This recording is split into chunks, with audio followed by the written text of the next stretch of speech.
Shalom, shalom, shalom. Que le Seigneur vous bénisse. Nous nous excusons pour les incidents qui se sont passés précédemment, indépendamment de notre volonté. Il y a eu un souci de connexion dans nos studios.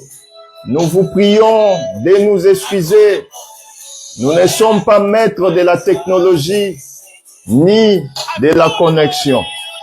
Mais par la grâce du Seigneur, nous nous sommes encore retrouvés et nous sommes encore entrés dans vos demeures respectives sans vos autorisations. Nous sommes là avec notre invité qui est la personne de l'apôtre Kolomoni. Nous sommes en train de parler sur la notion de la paternité et les ministères. Que le Seigneur vous bénisse. Shalom à vous. Encore une fois de plus, veuillez nous excuser pour les incidents qui se sont passés précédemment. Je me retourne vers mon invité, qui est aussi le vôtre. Notre invité, voudrais-je dire, l'apôtre Kolomoni. Mon apôtre, nous parlons sur la notion de la paternité et les ministères. Nous savons que c'est un grand thème qui ne peut pas réellement finir aujourd'hui, vu qu'il y a beaucoup de chambres, plusieurs chambres et plusieurs appartements à accéder afin que nous puissions avoir un langage fixe et clair. Mais nous avons dit tout à l'heure que la paternité, selon le dictionnaire, selon la langue de Voltaire, signifie état, qualité, sentiment du père, qualité d'un auteur, d'un créateur de quelque chose. Or, dans la paternité, nous voyons le père. Or, le père, selon les Français, c'est un ancêtre, c'est un auteur, c'est un créateur fondateur, c'est aussi un inventeur. Pour ne pas faire la monotonie, j'aimerais vous poser une question, tout en précisant que nous sommes toujours dans notre thème. Dieu nous a créés et il est donc notre Père, certes. Mais pourquoi ne pas appeler Dieu notre mère, mais nous l'appelons Père? Est-ce que Dieu a un sexe ou pas? Ok, bon, merci d'emblée. Comme la réalisation a présenté des esquisses suite à des caprices de techniques, la technique à ces caprices, c'est pourquoi nous rentrons pour que nous continuions notre émission. Alors, merci pasteur pour la question.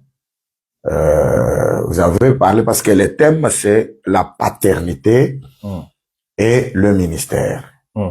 Et j'avais dit que il y a beaucoup de définitions qui sont données parce que dire aussi que d'emblée on peut avoir une définition qu'on a donnée de l'autre côté et puis quand on va dans les écritures des fois ça ne concorde pas. Bon, il y a des choses qui se concordent aussi dans les définitions.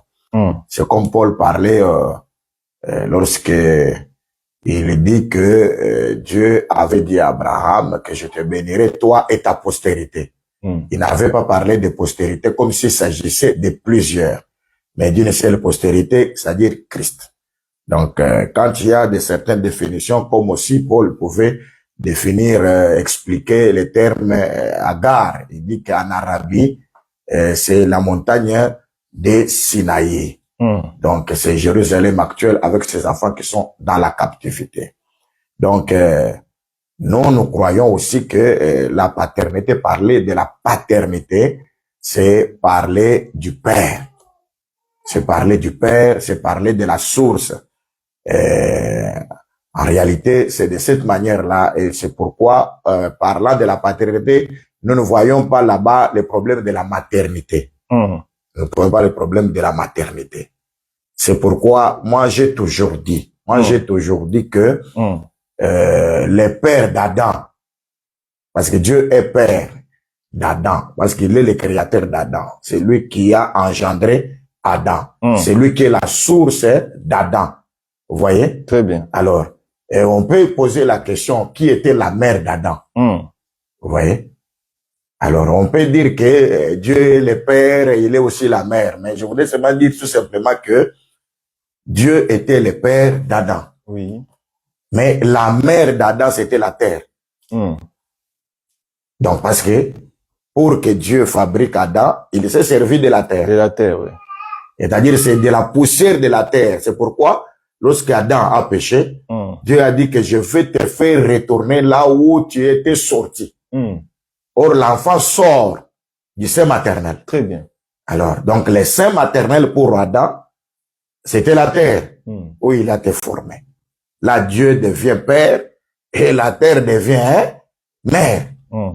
C'est ça. C'est ce que nous pouvons aussi dire aux fidèles qui nous suivent aussi sur Anaïm.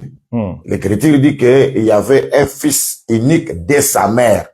On ne dit pas le fils unique de son père, mais le fils unique de sa mère, mais un cadavre qui était transporté. Et comme c'était le cadavre, ça sortait de Naïn pour aller en dehors. Parce que le cadavre ne peut pas demeurer dans la ville. Donc, parce que la ville des vivants, c'est Éden. C'est comme aussi Israël, lorsqu'il craignait Dieu, Canaan était la terre des vivants. Lorsqu'ils pêchent, Dieu va les envoyer dans la terre des morts. Vous voyez? Oui. La terre des morts, c'était Égypte, Babylone, c'était la terre des morts. Et lorsqu'ils se repentaient, Dieu pouvait encore les ramener dans la terre des vivants. C'est pourquoi nous avons toujours dit que Adam a été créé, mort, et Dieu a soufflé dans ses narines pour que cette mort puisse se ressusciter, et après la résurrection, qu'il puisse prendre Adam et l'amener dans le jardin d'Éden, parce que l'Éden, c'est le pays des vivants. Très bien. Et quand on pêche, il faut que Adam puisse sortir du pays des vivants et qu'il aille là où il a été tiré, c'est-à-dire sa mère. Et quand on parle du fils unique de sa mère, là nous voyons Adam qui était sorti de la terre. Mais il y avait aussi Jésus-Christ qui n'est pas le fils unique de sa mère, mais le fils unique du Père. Lorsque le fils unique du Père est venu, il est venu pour ressusciter le fils unique de la mère. Parce que Jésus n'était pas sorti de la terre. Très bien. Et Jésus était sorti du ciel. Là, le ciel, c'est le Père et la terre, c'est la mère. Au commencement, Dieu créa le ciel et la terre, c'est-à-dire Dieu a créé l'homme et la femme. Donc, c'est dans ces concepts-là. Alors, revenir à autre question, je voudrais simplement dire que Dieu est le Père. C'est lui la source. C'est pourquoi dans le livre de Malachie, il est écrit en Malachie chapitre 1er, quand vous lisez le verset 7e, l'Écriture dit, si je suis votre Père, où est l'honneur que vous me donnez? C'est parce que Dieu reconnaît qu'il est le Père, et il faut que Israël l'honore. Et quand nous allons à Malachie chapitre 2e, verset 10e, il dit que c'est moi qui suis votre Père et vous m'avez abandonné, vous avez abandonné l'alliance de vos pères. Là, il y a un Père et le Père au pluriel. Donc Dieu comme le Père unique, il est la source de tout. Mais maintenant, par rapport à l'alliance sur la terre, là, il y a maintenant le Père au pluriel. Là, il devient le Dieu d'Abraham, d'Isaac et de Jacob. Pourquoi? Parce que Israël s'identifie en Abraham. C'est ce que je disais ici que, en Jean 8e, lorsque il a dit, si le Fils de vous affranchit, vous serez réellement libre. Très bien. Les Juifs ont dit que nous n'avons jamais été esclaves de personnes. Nous avons pour père Abraham. C'est-à-dire, les Juifs se reconnaissent quand vous avez pour père Abraham, c'est une alliance éternelle. Très bien. Vous ne pouvez jamais devenir esclave de personne. C'est pourquoi nous avons aujourd'hui, Israël est allé en Égypte pour être esclave de Pharaon.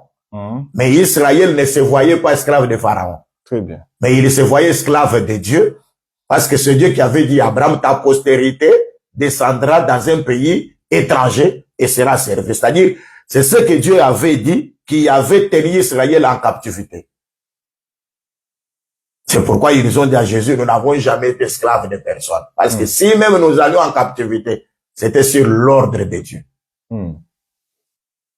Et je disais ici que quand Josué parle, sous l'oracle de Est-ce que Dieu. nous pouvons encore relire les textes? Nous étions sur Josué. Josué 24. Ouais. Josué 24, je commence par les premiers versets. Josué ensembla toutes les tribus d'Israël à Shichem. Et il convoqua les anciens d'Israël, ses chefs, ses juges et ses officiers. Ils se présentèrent devant Dieu.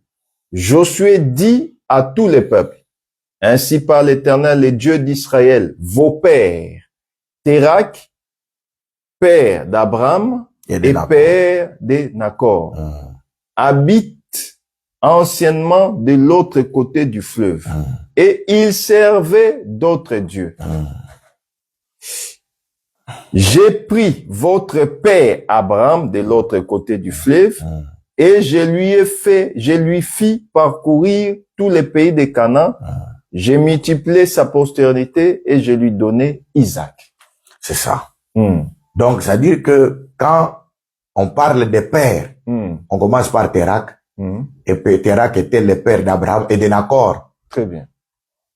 Comme s'il était la source aussi d'Israël. Mais de l'autre côté. Mais alors, Dieu maintenant fait la distinction. Il laisse Nacor, il laisse Térak, et Dieu s'est choisi Abraham pour le faire parcourir le pays de Canaan. C'est-à-dire qu'Abraham puisse connaître Canaan. Parce que Canaan, comme je le disais, c'est le pays des vivants. Tous ceux qui vont naître maintenant en Canaan, ils seront appelés des vivants.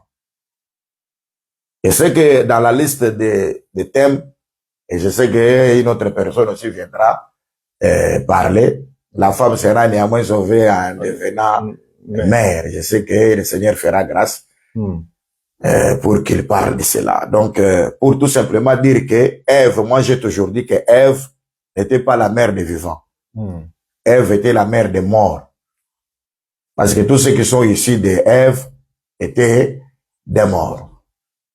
Ève la physique. C'est pourquoi là, ce que Adam avait dit, il a dit, sera appelé. Donc c'était toute une prophétie. D'une Ève qui devait être la mère de tous les vivants. Très bien. Donc la mère de tous les vivants, Ève, là c'est le Seigneur Jésus-Christ qui a enfanté à la croix et a aujourd'hui mis au monde les vivants. Ceux qui sont en Christ sont des vivants. Vous voyez? Alors, donc c'est dans ce cadre-là que nous disons que Canaan était le pays des vivants. Ézéchiel le parle aussi.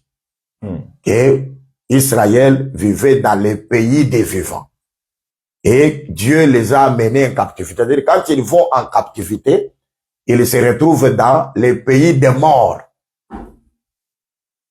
C'est de la même manière avec Adam, lorsque Dieu l'a fabriqué, Dieu l'a créé, l'a formé. L'Écriture nous décèle que c'était tout un corps immobile. Et Dieu a mis le souffle dans les narines pour qu'il devienne une âme vivante. Et maintenant, quand il devient vivant, c'est là que nous disons que c'était toute une résurrection.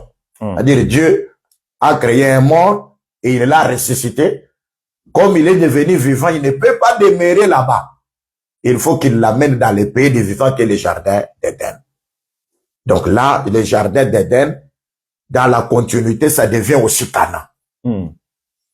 C'est là que nous avons toujours dit que Dieu parle de plusieurs manières, à plusieurs reprises. Il sait les choses.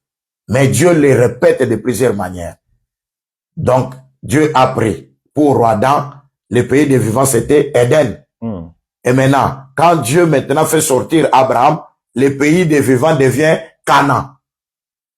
Le pays des vivants devient aussi, donc Israël devient le pays qui a été promis, que Abraham pouvait avoir le contrôle de toute la vie, c'est-à-dire parcourir Canaan, c'est pour que Abraham ait la connaissance de Canaan, connaître toutes les limites de Canaan. Parce que si aujourd'hui nous sommes en Canaan, nous devons connaître toutes les limites et nous ne devons pas aller au-delà des limites. Aller au-delà des limites, c'est aller au-delà de ce qui est écrit. Alors, maintenant, comme c'est lui le premier, c'est pourquoi Ésaïe dit ceci. que portez les regards sur Abraham, votre père, et sur Sarah, votre mère. Portez les regards sur les rochers qui vous a taillé. Ah, le rocher qui a taillé tout le monde pour qu'il s'identifie. C'est la circoncision. Parce que le rocher qui taille, c'est la circoncision qui enlève, qui enlève les prépuces. Pour que aujourd'hui Israël se reconnaisse en Abraham comme un peuple circoncis. Parce que si vous n'êtes pas circoncis, vous n'êtes pas de la famille d'Abraham. Donc là, Abraham devient père par rapport à la circoncision. Très bien. Parce que quand vous êtes circoncis, vous appartenez à la famille d'Abraham. Vous voyez? Très bien. Donc Abraham maintenant, il devient père. C'est pourquoi Isaïe dit, lui seul je l'ai choisi. Vous voyez? Quand Dieu choisissait Abraham, il n'y avait pas une autre personne. Lui seul je l'ai choisi. Là, il n'y a pas de problème d'accord et il n'y a pas de problème de Térac. Il dit, lui seul je l'ai choisi, je l'ai béni et je l'ai multiplié. Voilà. Vous voyez? Donc, quand maintenant Dieu multiplie Abraham, c'est cette multiplication-là qui sont ses enfants. Là, Abraham devient père. Vous voyez?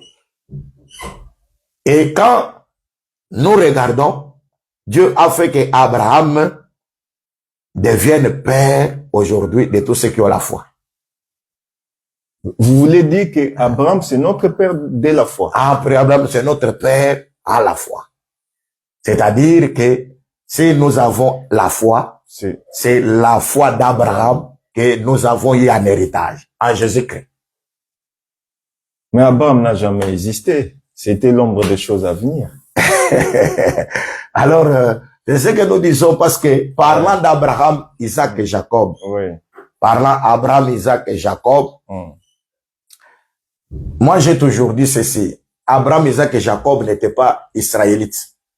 Ça c'est vrai, parce que Israël, il n'était pas israélite. Oui. C'est maintenant de Jacob, Israël, que devient les 12. Voilà. Et à partir des 12, que maintenant devient tout un peuple appelé Israël. Très bien. La loi maintenant a été donnée au peuple d'Israël. C'est dans cette loi qu'on voit l'ombre. Bon, je m'en vais juste par rapport à cette ricochet. Dites-moi, Abraham n'était pas israélite. Il était quoi? Abraham était nation. Expliquez-vous. Abraham n'était pas israélite. Oui. Parce que Israël n'a pas existé avant Abraham. Israël n'a pas existé avant Abraham. Israël a commencé avec le patriarche. C'est pourquoi vous voyez que Dieu, quand il venait, après la chute, vous voyez, d'Adam, après que les événements se sont manifestés, la tuerie d'Abel, Dieu a remplacé Seth. Il a été remplacé. Vous voyez? Là, nous disons qu'Abel est mort, mais Seth est revenu. Donc, Seth devient Christ. Et Abel devient Jésus. Donc, c'est-à-dire que Seth, c'est la résurrection. Donc, Dieu a remplacé celui que Caïn avait tué. Oui. Maintenant, nous voyons la succession, comment Dieu commence à travailler. Il y a le temps où les gens ont commencé maintenant à adorer Dieu sur la terre. C'était le temps des roches. Là, les gens commencèrent à invoquer l'Éternel. Et à partir de là, quand Dieu commence à se choisir, Dieu commence à se choisir des personnes par individualité. Vous voyez? Dieu choisit Enoch. Il choisit Noé. Il trouve que l'homme qui était juste sur la terre, c'était Noé. Et après Noé, Dieu se voit pour pouvoir utiliser sur un individu, Abraham. Et maintenant, c'est à partir d'Abraham que Dieu lui donne Isaac comme on l'a dit. Parce que Dieu voulait chercher la postérité pour Abraham. C'est alors que Isaac naît. Et à partir d'Isaac, il y a Jacob aussi un individu. Mais à partir de Jacob maintenant, il y a maintenant plusieurs. Ce sont les 12 fils qui sortent. Et c'est dans les 12 fils qu'il y a une nation d'Israël à qui Dieu a donné la loi. C'est pourquoi moi j'ai toujours dit, la grâce a commencé avant la loi. Ça on dit amen, ouais. J'ai toujours dit, la grâce a commencé avant la loi. Et la personne peut me poser la question, mais comment la grâce a commencé avant la loi? Moi j'ai dit, la grâce a commencé avant la loi, mais cette grâce n'était pas dans la plénitude. Ce n'était pas une grâce pleine. C'est comme lorsque Tamar enfante, vous voyez, il y a un fils qui fait sortir les bras. Et les sages-femmes font quoi? Et ils lient les fils cramoisis au bras. Et le fils fait quoi? Fait retourner dans le ventre de Tamar. Et c'est lui maintenant qui va naître. Vous voyez? C'est lui qui va naître. Vous voyez? C'est un fils qui n'a pas les fils cramoisis. C'est ça.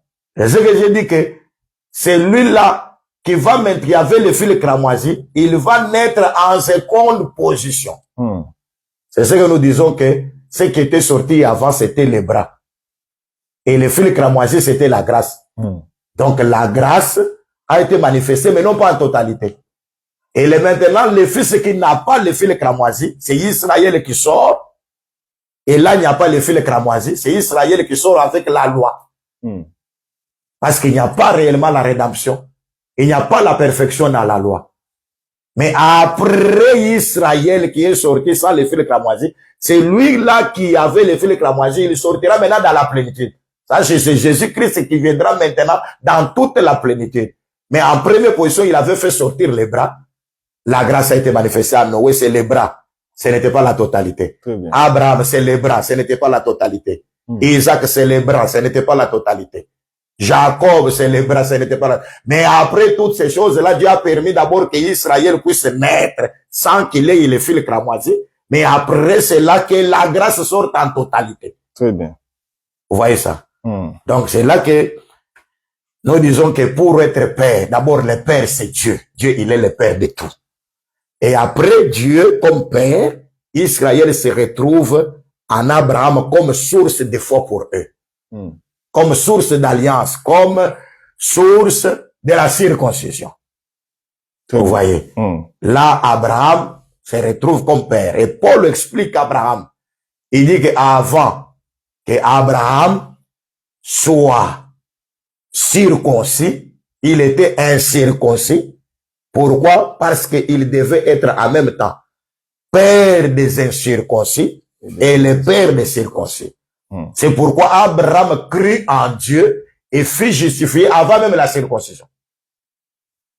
Pour qu'il soit en même temps le père des incirconcis et des circoncis. C'est-à-dire aujourd'hui, que ce soit Israël, il se retrouve en Abraham. Que ce soit nous les incirconcis, nous nous retrouvons en Abraham, non pas par rapport à la circoncision de la chair, mais par rapport à la foi. Il crie en Dieu et il fut justifié. Vous voyez? Très bien. Alors, c'est ça, c'est là que nous disons que il est notre père. Et vous avez posé la question, pourquoi on ne veut pas l'appeler? Il est notre mère. Bon, nous trouvons que en réalité, le même Dieu a joué plusieurs aspects. Dieu comme père. Comme il est écrit, mon fils, ne néglige pas les préceptes du père et l'enseignement de la mère. Donc, ça veut dire que le père vient avec les préceptes. Là, c'est la rigueur. Très bien. Donc, le père qui vient avec les préceptes, c'est la rigueur. Le père qui vient avec les préceptes, c'est la loi, c'est Moïse. Mais Dieu, dans ces derniers temps, après la loi, il est aussi notre mère. Voyez-vous? Très bien. Parce que c'est écrit. Une mère peut-il abandonner ses enfants? Même s'il abandonne ses enfants. Mais moi, l'Éternel, je ne vous abandonnerai pas. Là, Dieu devient mère. Vous voyez? Et cette maternité s'est manifestée avec Christ. C'est pourquoi Paul parle aux Corinthiens, il dit, la faiblesse de Dieu, elle est plus forte que nous. Là, c'est Dieu Père, il devient faible, c'est-à-dire il devient femme. C'est bien expliqué. Donc, il devient faible, il devient femme. Alors, mais comme notre thème, la thématique, c'est la paternité. Nous ne pouvons pas, comme vous avez dit ici, lors de cet évangile, quand on parle, on peut parler de beaucoup de choses, mais il est nécessaire de rester dans la thématique. C'est focalisé dans la thématique. C'est ça, c'est très bien dit. C'est ce que je dis, que je crois que la paternité, c'est la source. Et Jésus-Christ venant sur la terre, il a parlé, je vais au Père. Il a parlé du Père. Philippe a dit, mais montre-nous le Père. Il a dit qu'il parlait de la source. Vous voyez? Alors, j'ai vu dans les Écritures, et c'est très important, j'ai vu dans les Écritures que Isaïe avait 8 fils. Il avait 8 fils. Et c'était le temps où les Philistins sont venus attaquer Israël dans le territoire de Soko, qui appartenait à Juda. Voyez-vous?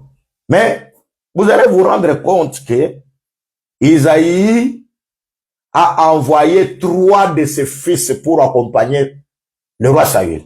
Vous voyez? C'est-à-dire qu'il est resté avec combien? 5 fils. Avec 5 fils. Et maintenant, parmi les 5 qui sont restés là, il prend encore un fils, David, pour qu'il puisse apporter à manger aux autres qui étaient sur les champs de bataille. Très bien. Moi, je crois que c'était prophétique parce que celui qui doit porter les pains, c'est celui qui doit délivrer. Alors lui, quand il vient sur les champs de bataille, il trouve un certain Goliath qui était là, qui déclarait que Dieu était incapable, donc il a injurié Dieu. Alors, qu'est-ce qu'il a fait?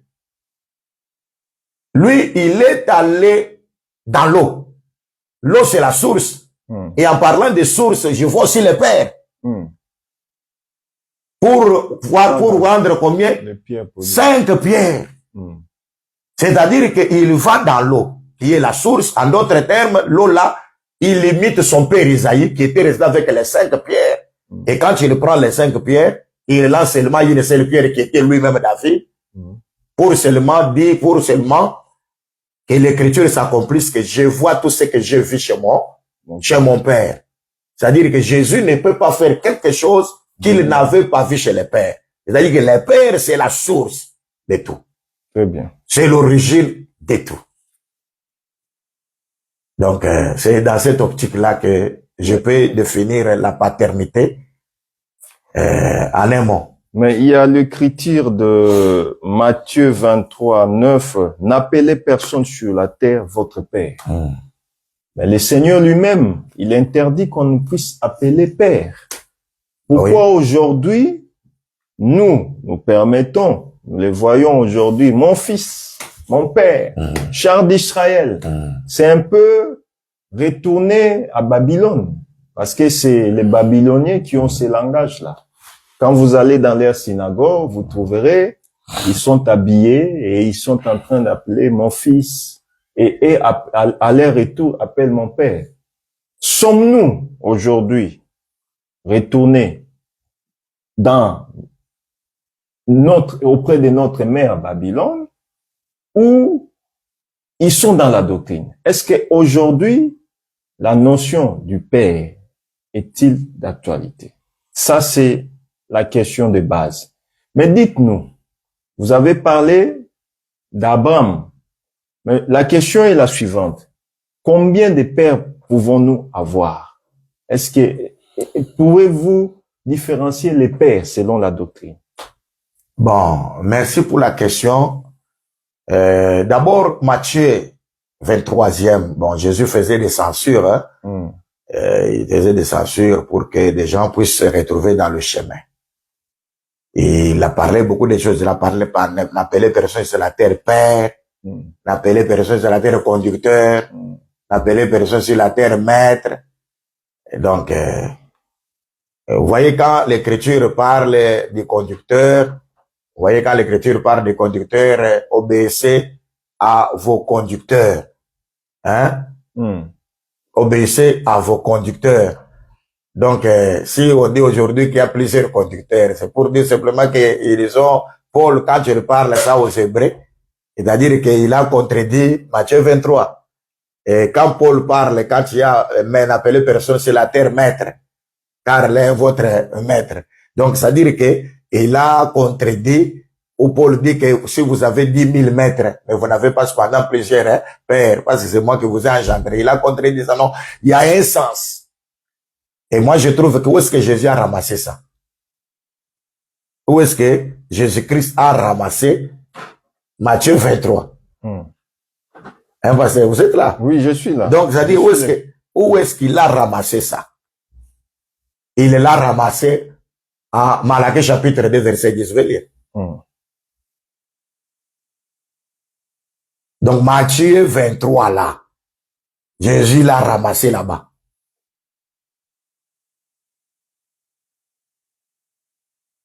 Et là, quand on donne ça, on explique.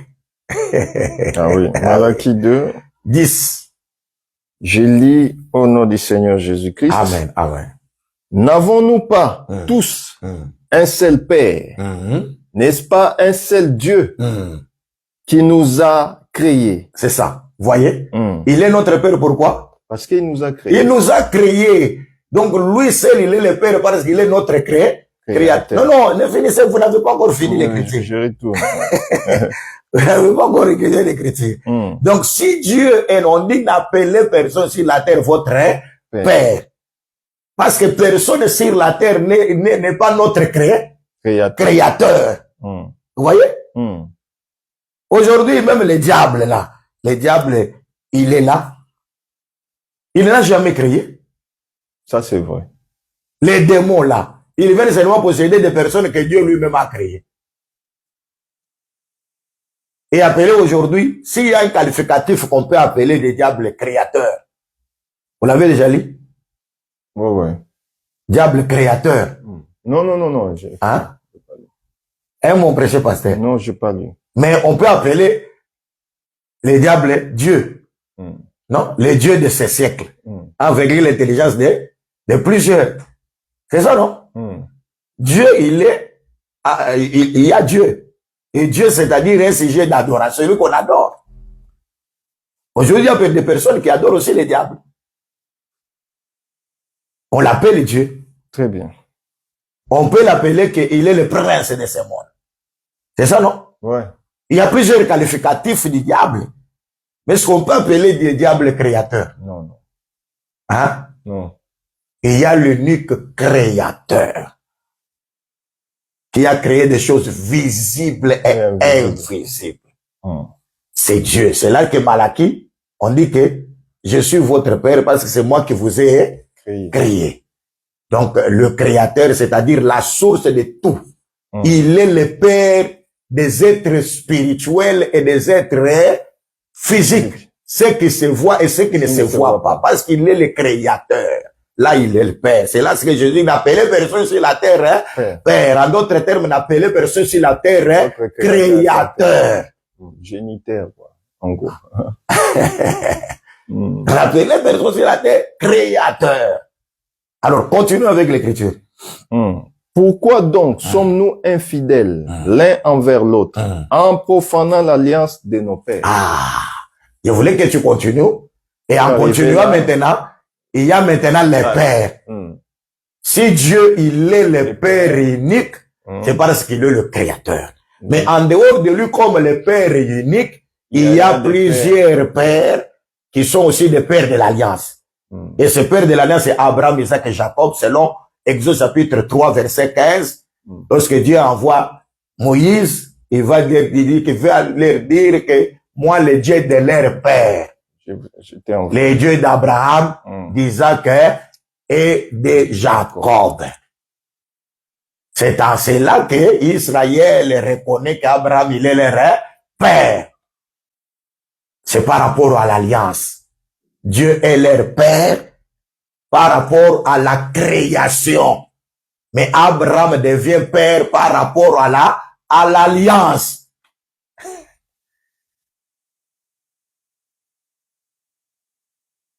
Oui. Très bien, c'est clair. Donc, c'est pour tout simplement dire, quand les gens confondent, on appelle les personnes sur la terre le Père. Il y a que c'est le Père qui est Jésus-Christ, qui est Dieu. Non, ça c'est par rapport à la création. C'est là que Dieu devient notre Père spirituel par rapport à la création. Mais par rapport à certains événements, il y a aussi des pères. Comme Dieu lui-même a reconnu que Abraham, Isaac et Jacob sont les pères d'Israël. Là, vous voulez dire que les enseignements qui ont été prêchés précédemment sont faux, parce que nous entendons qu'on ne peut pas appeler quelqu'un père, et vous aussi, en tant que ministre, quand même, vous engendrez, permettez-moi l'expression, et le ministre que vous avez reconnu n'ont pas le droit d'appeler que ça c'est mon père. Ah, ça c'est ce qui s'est dit. C'est l'enseignement qui est sur la voie quoi, en gros. Ah, mais il faut qu'il vérifie très bien les renseignements alors.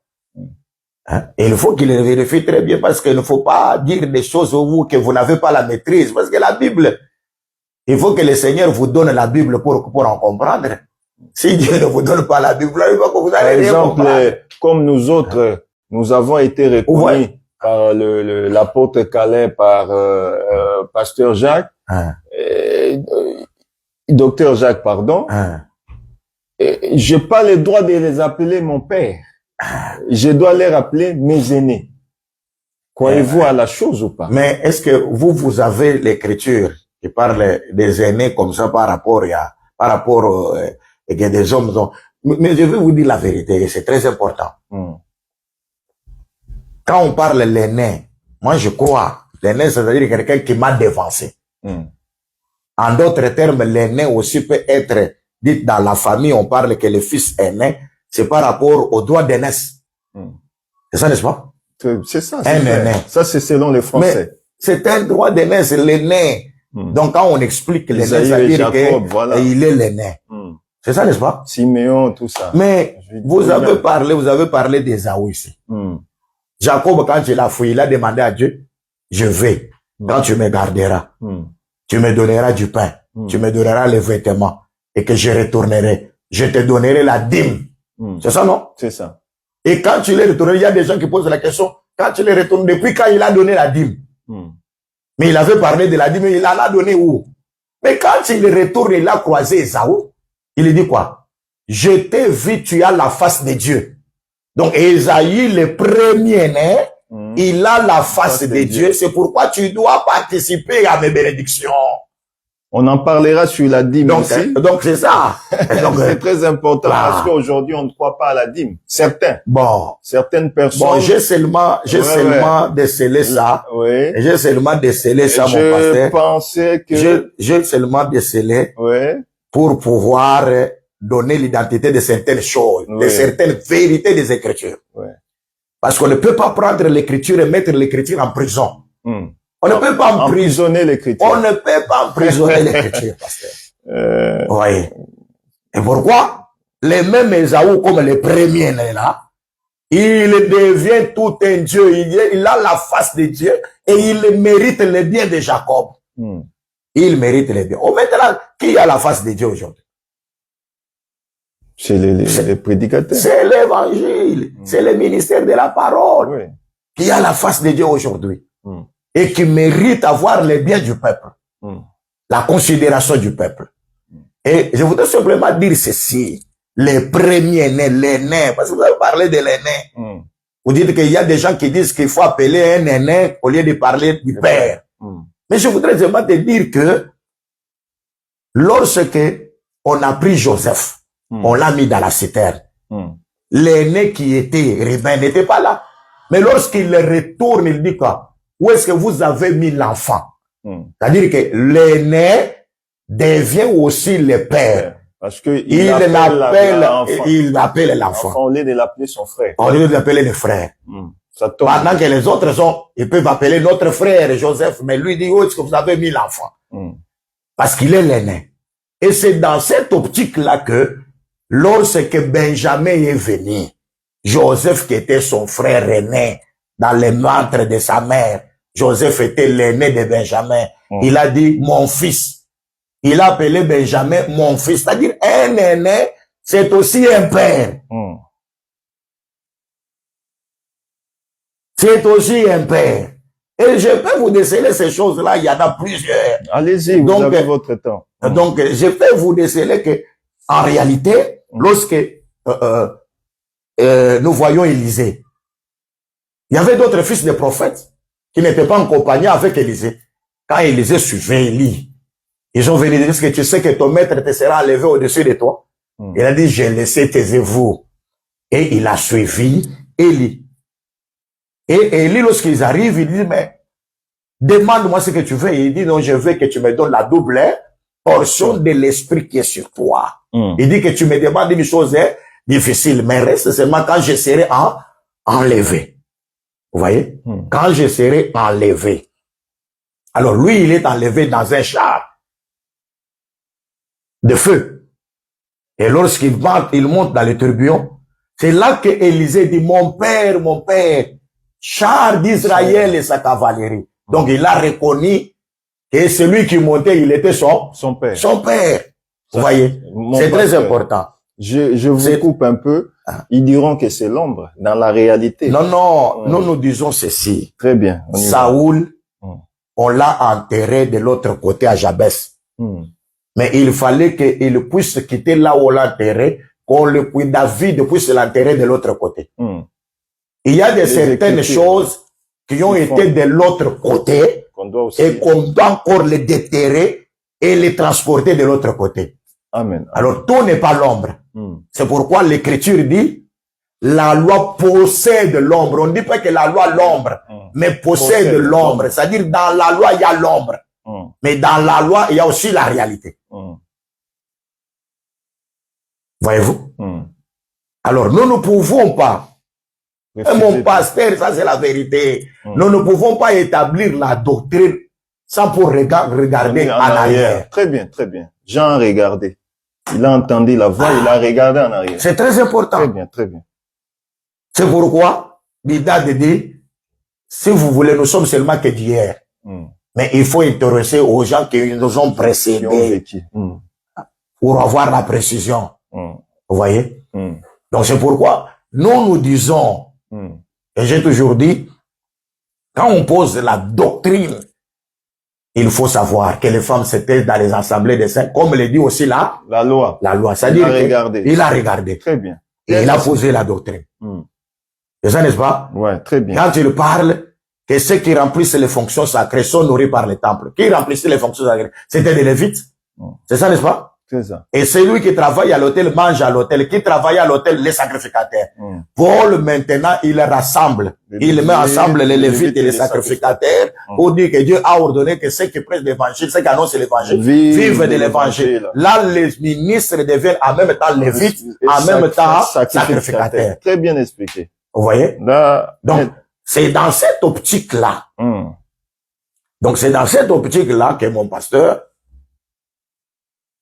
je disais que, en réalité, quand vous dites que non, vous voyez, ça c'était l'ombre. Moi, j'ai dit ceci. On a dit à Moïse, tu feras tout selon les modèles de ce que tu as fait où? Sur la montagne. Sur la montagne. Et la montagne, c'est qui? Mais c'est Israël. Parce que la montagne au-dessus, c'est Canaan. Israël se trouve en Canaan. Vous voyez? Oui. Alors, si nous, aujourd'hui, nous sommes en Égypte, comme dans ce monde, c'est l'Égypte. Très bien. Nous voulons avoir une idée de faire un modèle. Nous devons maintenant regarder Israël. C'est pourquoi l'Écriture dit que tirer l'instruction, tirer du figuier. Et c'est-à-dire qu'Israël devient notre modèle. C'est ça. Notre exemple. Notre exemple. Donc nous devons regarder ce qui était dans la loi pour que la loi nous donne l'exemple et que nous ayons la précision. Parce que les apôtres n'avaient pas Matthieu, ils n'avaient pas Luc, ils n'avaient pas Marc. Mais quand il prêchait avec les requêtes de la loi. Très bien.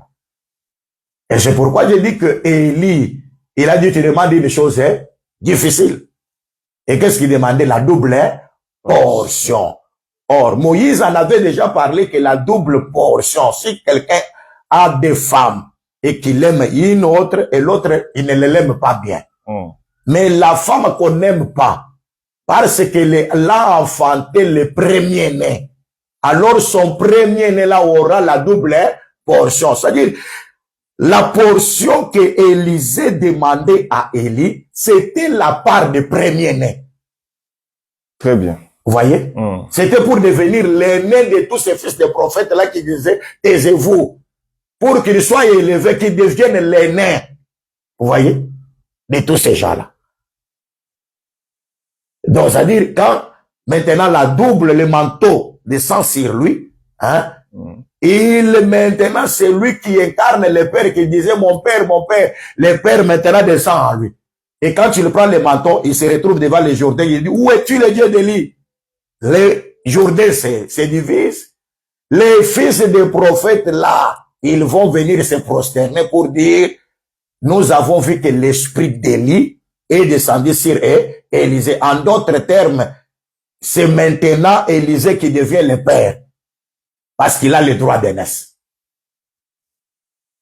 Maintenant, allons dans les témoignages. Timothée. Quand nous allons maintenant dans les témoignages.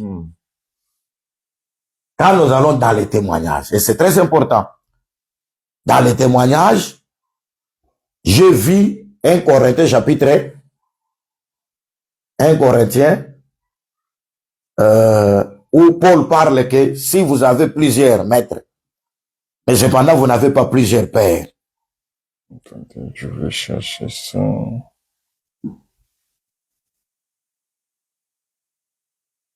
Un Corinthien, vous n'avez pas plusieurs pères. 1 Corinthiens 4, 15.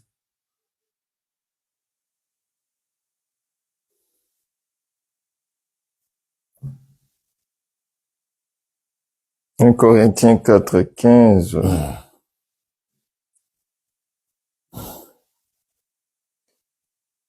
Si l'œuvre de quelqu'un...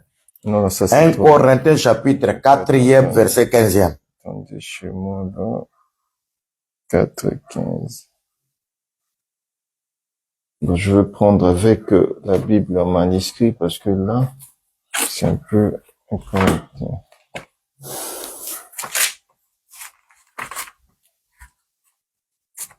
Un instant, 1 Corinthiens 4, 15. Oui. En effet, même si vous aviez 10 000 maîtres en Christ, vous n'avez cependant pas plusieurs pères. Ça c'est où? En Christ. Voilà. Et maintenant nous sommes en Christ. On peut avoir 10 000 maîtres en Christ. Mais cependant, en Christ, on ne peut pas avoir plusieurs pères. C'est ce qu'il dit. Pourquoi? Puisque c'est moi qui vous ai engendré en Jésus-Christ par l'évangile. Vous voyez? Parce que l'église de Corinthe, celui qui était venu planter, c'était Paul. Là, les Apollos, Céphas et les autres qui étaient venus, même Pierre était venu là-bas. C'est pourquoi il dit qu'il y a des gens qui disent que nous sommes de Pierre, nous sommes d'Apollos, nous sommes de Paul. Les autres disent que nous sommes de Christ. C'est parce qu'il y avait des autres qui se reconnaissaient en Pierre. Et d'autres se reconnaissaient en Apollos. D'autres se reconnaissaient en Paul. Mais celui qui était venu planter pour la première fois là-bas, c'était Paul. Vous voyez? Oui. Vous avez donné l'exemple ici, parlant des docteurs Jacques et l'apôtre Caleb. Et si je les appelle que père, est-ce que c'est mauvais? Donc, quand quelqu'un se reconnaît qu'il avait reçu les ABC de l'évangile. C'est les ABC de l'évangile là qui engendrent. On n'engendre pas par le baptême d'eau. Très bien. Vous voyez ça? On n'engendre pas par le baptême d'eau. D'abord, la première des choses, c'est croire à l'évangile. Manger l'agneau. Quand vous mangez l'agneau, alors vous devez passer par la mer rouge. Jusqu'à marcher jusqu'à la mer. Vous voyez? Donc, c'est-à-dire que d'abord, il faut croire, recevoir d'abord l'évangile. Et c'est cet évangile-là qui vous engendrait. Donc, on ne peut pas être père de quelqu'un parce qu'on l'a baptisé. Non, non. Cette doctrine d'enseignement tombe. Tombe. On est père lorsque il y a la personne qui vous a engendré par le vie. Il vous a introduit Christ en vous. À travers l'évangile. Et maintenant, quand vous croyez à l'évangile, vous devez vous identifier par le baptême d'eau. C'est pourquoi tous ceux qui viennent après celui qui vous avait scellé l'évangile, Ce sont des maîtres. Très bien expliqué. Ce sont des maîtres. Mais le premier qui vous a donné la chose, et lorsque cela est entré, c'est lui-là le Père. Et il vous a engendré par Jésus-Christ à travers l'évangile.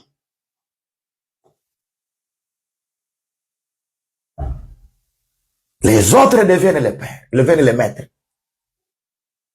Très bien expliqué. Donc, là, nous allons chuter parce que on a déjà dépassé, il nous reste presque 10 minutes pour finir. Donc, aujourd'hui, très cher apôtre, on ne peut pas dire que celui-là, c'est mon aîné, mais on doit dire c'est mon père. Bon, il y a des, bon, c'est ce que j'ai dit que l'aîné, c'est par rapport à ceux qui ont fini avant. Non, on refuse catégoriquement qu'on puisse appeler quelqu'un père. Au lieu d'appeler père, il faut dire mon aîné. Non, mais pourquoi vous refusez l'un, vous acceptez l'autre? Moi, je dis que j'accepte tous les deux. Je peux appeler aîné. Quand est-ce que vous pouvez appeler quelqu'un son aîné? Quand est-ce qu'on peut appeler quelqu'un son père? Donc, les pères, vous avez déjà expliqué, quand on vous a appelé tous ceux qui sont venus avant, tous ceux qui sont venus avant, tous ceux qui sont venus, ils ont cru à l'évangile avant, ils sont des aînés, ils sont des aînés. Paul même a témoigné, vous voyez, Paul a témoigné des personnes, un couple, qui était venu avant lui, dans la foi. Vous voyez? Vous allez lire ça. Paul a témoigné ça. Et c'est très important. Romain. Je le prends vite fait ici. Donc, je peux lire. Hein? Oui. Non, je vous aide parce que là, vous avez déjà beau parler. On doit se partager les charges. Oui. Un instant. Romain. Ouais. Romain chapitre 16. Romain 16. Verset 7. Romains 16, verset 7.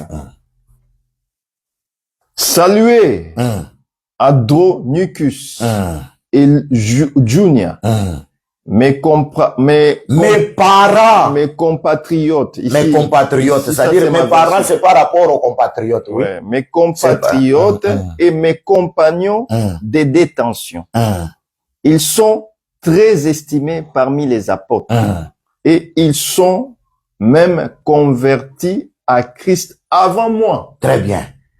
Il dit saluer Andronicus et Junias, mes parents, c'est-à-dire que ils avaient des liens de parenté, ils étaient des compatriotes, c'est-à-dire des citoyens des mêmes pays. Ouais. Vous voyez? Il dit mes compagnons de captivité. Donc parmi ces gens-là, il y a un homme et une femme. Junias, c'est une femme. Une femme peut être compagnon de notre travail parce qu'il y a des femmes qui ont lutté à côté de Paul. Il y a Saint-Tiche, il y a Évodie qui ont lutté pour l'évangile avec Paul. Ils étaient des compagnons de Paul, mais cette femme-là n'était pas le ministre de l'évangile. Il n'était pas ministre de l'évangile. Et Paul dit ceci. Ces gens ici jouissaient une grande considération auprès des apôtres. Les apôtres les considéraient. Et pour dire que, et même ils ont été en Christ avant moi. Vous voyez? Donc quand quelqu'un vient, vous venez dans la foi, vous trouvez une personne qui est mais il est ton aîné. Et quand vous trouvez une personne, il est déjà élevé au rang ministériel avant vous. Il est ton aîné. Mais le père C'est une autre chose. Le père, c'est par rapport à être engendré. Vous voyez ça? Ça, c'est la doctrine, hein? Apôtre, on ne pourra pas tout finir aujourd'hui. Ça, c'est la doctrine. Je pense que notre temps est vraiment épuisé. Nous prions à nos très bien-aimés, nos très chers internautes bien-aimés, vous qui nous suivez. Nous allons on n'a pas parlé du ministère. On en parlera. Le plateau est ouvert pour vous. Parce que les deux thèmes là, la paternité, le père. D'abord, la paternité, on n'a pas encore terminé. L'émission, c'est pour aussi donner aux autres aussi l'envie d'être là prochainement. Et on peut pas vraiment vous garder très longtemps. Mais juste une petite précision par rapport à ce que vous avez dit tout à l'heure. Vous avez trouvé quelqu'un avant. Vous êtes né dans le ministère. Mais il y a aussi un enseignement qui s'est dit, il y a les aînés dans la foi, il y a aussi les aînés dans le ministère. Oui. Ouais. Expliquez un peu. Un aîné dans la foi et un aîné dans l'esprit. C'est ce que j'ai expliqué. Androconus. Oui. Ce couple-là, c'est parents de Paul, là. Paul était ministre. Paul, ils étaient avant Paul dans la foi, dans la conversion, la version que vous avez lue. C'est-à-dire que, et ils sont venus dans la foi avant Paul. Là, ils sont les aînés dans la foi. Maintenant, Galates chapitre 2. Galates chapitre 2. Quand nous allons en Galates chapitre 2, voyez-vous? Quand nous allons en Galates chapitre 2e, c'est là que nous trouvons maintenant que Paul reconnaît ce qui était venu avant lui dans le ministère. Ça, ce sont les aînés dans le ministère. Au Galates chapitre 1er, il dit qu'il était allé à Jérusalem 3 ans après. Il est resté dans la maison de Pierre, Céphas, pendant 15 jours. Il a fait connaître, il a connu aussi Jacques qui était le frère du Seigneur. Maintenant, en Galates chapitre 2e, il dit ceci, qu'il est monté à Jérusalem vers ce qui était avant lui, qui était considéré comme, là c'est le ministère. Voyez-vous? La personne qui est consacrée avant vous, il est votre aîné.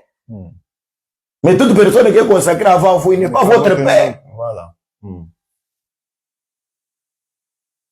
Parce que parmi ceux qui sont consacrés avant toi, il y a des pères, il y a les pères qui t'ont engendré par l'évangile. C'est ça. Là, il est ton père dans la foi.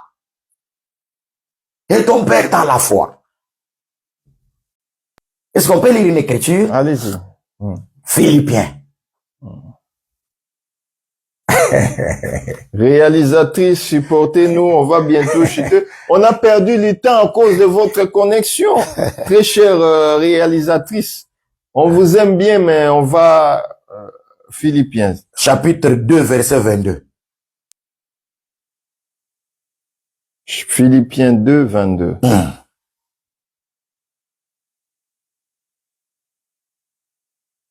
Vous savez qu'il a été mis à l'épreuve. Oui. En se consacrant au service de l'évangile avec moi. Avec moi. Comme un enfant avec son père. Comme un enfant avec son père. Ça c'est clair, c'est bien dit. Donc Paul parle de Timothée. Comment il s'est dédié à l'évangile.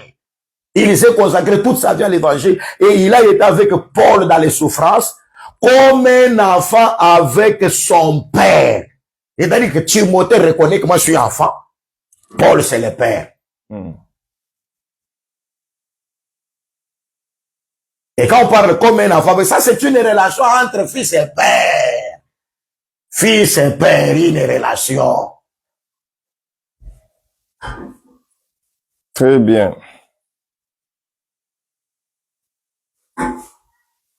Oui. C'est clair, c'est clair, c'est clair. Je sais, s'il y a des suggestions, des questions, n'hésitez pas, nous sommes là pour ça. Si nous ne répondons pas aujourd'hui, nous pourrons répondre prochainement pour la gloire de Jésus-Christ. Donc, je pense que pour ce soir, nous allons mettre un point virgule.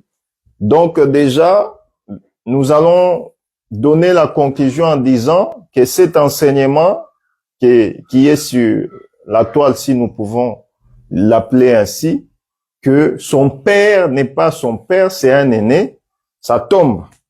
Et nous devons réellement voir dans la lumière des Écritures ce qui est. Et au pasteur, c'est ce que j'ai dit ici. Oui. Qu'un aîné, il peut aussi être appelé père par rapport au respect. Oui. Parce qu'il a les mêmes qualités, parce que celui qui devient aîné, le premier né, il devient père. C'est comme Joseph peut appeler Benjamin père. Et Joseph et Benjamin peuvent aussi appeler Jacob père. Donc Joseph, il est le frère de Benjamin. Ils peuvent appeler Jacob leur père. Mais Joseph peut aussi appeler Benjamin parce qu'il est son aîné que mon enfant, mon fils. Or, celui qui appelle l'autre mon fils, il est père. Non, alors, mon apôtre, pour ne pas perdre le temps, ce n'est pas parce que on vous appelle fils qu'on vous diminue. Ce n'est pas parce que on vous appelle père qu'on vous met à la place de Dieu. Donc, ce n'est pas péjoratif. Et j'aimerais un peu que vous puissiez préciser la chose parce que certains qui confessent cet enseignement, ils voient comme si on les diminue. C'est comme si on les remet au bas de l'échelle. Non, mais nous devons être reconnaissants. Et c'est très important parce que ce qui tue beaucoup de personnes, c'est l'orgueil. Oui. Et je vous l'ai dit dans la vérité. Oui. C'est l'orgueil. Quand ils voient comment ça exceller plus que ce qui était venu. Parce que dans la grâce, Dieu donne selon ce qu'il veut. Vous voyez? C'est comme Jacob a mis au monde Isaac. Oui. Isaac, quand il vient, il fait quoi? Et il va d'abord rencontrer le puits de Jacob, qui était rempli avec des poussières. Et il doit commencer avec le puits de Jacob, il enlève des sables, et il les nomme les mêmes noms que le père avait donné. Et après, il va puiser aussi ce puits. Et c'est ce que le Seigneur avait parlé à Paul. Il lui a dit que je te fais ministre des choses que tu as vues. D'abord de ce que tu as vu, et de celles pour lesquelles je t'apparaîtrai. C'est-à-dire que on est ministre d'abord des choses qu'on a vues, qu'on a appris de nos pères. Mais il y a aussi des choses que Dieu peut te révéler dans la marche. Ça, ce sont des choses pour lesquelles Dieu va s'apparaître devant toi. Okay. Et maintenant, quand il y a des choses pour lesquelles Dieu s'apparaît devant toi, il ne faut pas s'enorgueillir. Non, ces vieux-là, ils sont déjà finis. Merci à vous. Nous vous laissons au moins 3 petites minutes pour vos questions. Là, je vois déjà la première question que le bien-aimé Farid a posée. Peut-on avoir plusieurs pères? Être engendré par plusieurs ministres? Et il a répondu. J'ai déjà répondu. Mais vous pouvez aussi... Mon précieux Farid, j'ai déjà répondu. 1 Corinthiens chapitre 4, j'en avais déjà donné, verset 15e. Vous pouvez avoir plusieurs maîtres, 10 000 maîtres, mais cependant, vous n'avez pas plusieurs pères. Voilà. Parce qu'un vous a engendré par l'évangile. Donc, on peut pas avoir plusieurs ministres pères. On doit avoir qu'un seul. Même si on peut être nourri, si vous me permettez les termes, abrévé par plusieurs ministres, mais parmi les ministres qui vous nourrissent là, qui vous donnent de l'eau, un seul doit être... Ça, c'est la doctrine. C'est comme ça. Maintenant, si on va dans la révélation, c'est là que j'ai attiré le problème de que Joseph appelle Benjamin mon fils, parce qu'un aîné, c'est aussi un père. Ça, c'est par rapport à la révélation. L'aîné devient aussi père. Par rapport à... Parce qu'il va engendrer... Par rapport au respect. De Malachie chapitre 1 verset 7. On dit, si je suis votre père, où est l'honneur que vous me donnez? C'est-à-dire qu'au père, on donne l'honneur.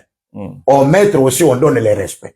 Donc là-bas, on a parlé de deux choses. Dieu sait identifier lui-même comme père. Il sait identifier aussi comme maître. Nous attendons vos questions pour chuter. Je vois le frère Kalouche en ligne. Si vous avez des questions, n'hésitez pas à nous poser des questions afin que nous puissions... Et après, je pense qu'on parlera aussi de ceux qui se disent que moi, c'est moi le père de l'évangile éternel. on en parlera. On est là pour ça, l'émission. Il y a beaucoup de choses là-bas. Ouais, il y a beaucoup de choses il y a beaucoup à manger, à boire. Donc, et vous voyez, au Congo, nous avons commencé à telle année, et des choses comme toutes ces choses-là, il faut que ces choses-là... On devait en parler, mais la connexion a fait souci. Ah oui. Le mercredi prochain, Dieu voulant, parce que votre temps, et il y a déjà quelqu'un qui est là pour le samedi, mais on va arranger comme on a aussi un férié. De toutes les façons, on va vous publier cela dans les jours à venir pour que au moins vous sachiez que nous puissions mettre au fixe, au point, tous ces éléments, ces enseignements, qui est autrement appelé bitoto, ce qui donne les gens les diarrhées, les constipations spirituelles. On doit réellement les évacuer dans les toilettes spirituelles. Vraiment, mon très cher apôtre, nous sommes bénis et nous voulons que vous puissiez nous dire un dernier mot en conclusion par rapport à ce que nous avons dit, parce qu'il y a beaucoup qui viennent aussi d'entrer en ligne. Faites une conclusion, une synthèse, ensuite nous allons continuer. Même les grandes eaux ont des flots. Et Dieu, pour empêcher l'orgueil des flots, il a mis des limites. Très bien.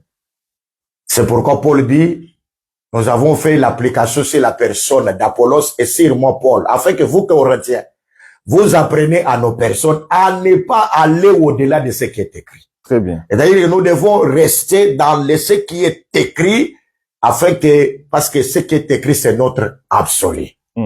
Nous avons le Père spirituel comme créateur de tout, c'est Dieu. Là, n'appelez personne sur la terre Père, Malachie a déjà donné la réponse. Le seul, notre Père, c'est notre créateur. Mais cependant, le créateur reconnaît que vous avez encore plusieurs pères, qui sont les pères dans l'alliance. Très bien. Abraham, Isaac et Jacob. Et là que nous reconnaissons que Dieu, il est notre Père l'unique parce que c'est lui le créateur. Très bien. Mais c'est lui qui vient, qui nous enseigne l'évangile. Il nous engendre par l'évangile. Il est notre Père dans la foi. Voyez-vous? Il est notre Père dans la foi.